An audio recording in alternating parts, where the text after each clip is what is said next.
రాజన్న సిరిసిల్ల జిల్లా అవునూర్ గ్రామానికి చెందిన విద్యార్థి బండి వికాస్ కుటుంబం తీవ్ర ఆర్థిక ఇబ్బందులు ఎదుర్కొంటోంది. బీటెక్ ఫీజులు చెల్లించలేక మనస్తాపానికి గురైన వికాస్ తల్లి ఇటీవల ఆత్మహత్య చేసుకోవడంతో కుటుంబం తీవ్ర విషాదంలో మునిగిపోయింది.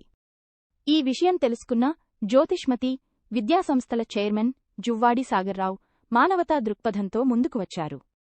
విద్యార్థి కుటుంబ పరిస్థితిని పరిశీలించిన అనంతరం బండి వికాస్కు జ్యోతిష్మతి ఇంజనీరింగ్ కళాశాలలో పూర్తి ఉచిత బీటెక్ ప్రవేశం కల్పిస్తున్నట్లు ప్రకటించారు.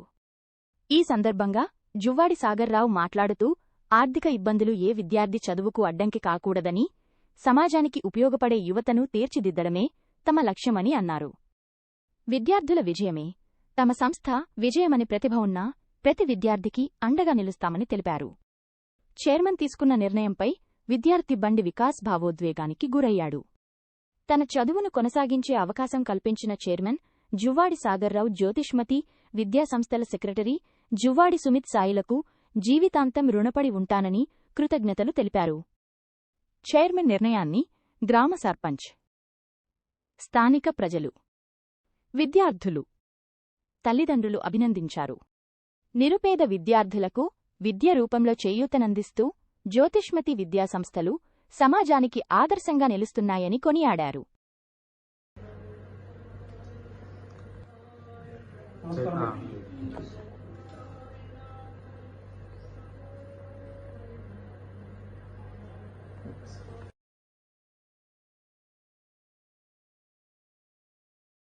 వికాస్ సిరిసిల్ల జిల్లాలో ముస్సాల్ మండలంలో ఆను గ్రామంలో ఉన్నాను. మా అమ్మ ఆర్థిక సమస్యలతో వేసుకుంది 10 రోజుల క్రితమే. అందువల్ల నాకు ఎంసెట్లో 40,000 ర్యాంక్ వచ్చింది. కానీ మా ఆర్థిక సమస్యల వల్ల మా అమ్మ వేసుకోవడం వల్ల మాకు ఏం చేయాలి. అప్పుడు మేము జ్యోతిష్మతి ఇన్స్టిట్యూట్ టెక్నాలజీకి వచ్చాం. అక్కడ చైర్మన్ గారు జువ్వాడి సాగర్రావు గారు మాకు 4 years ఫ్రీగా ఇప్పిస్తున్నారు విత్ హాస్టల్. సార్కి ధన్యవాదాలు. నేను ఇక్కడ బాగా చదువుకొని అన్ని రకాల స్కిల్స్ అన్ని నేర్చుకొని సార్కును ఈ కాలేజ్కి ఒక మంచి పేరు తెప్పిస్తాను. Thank you.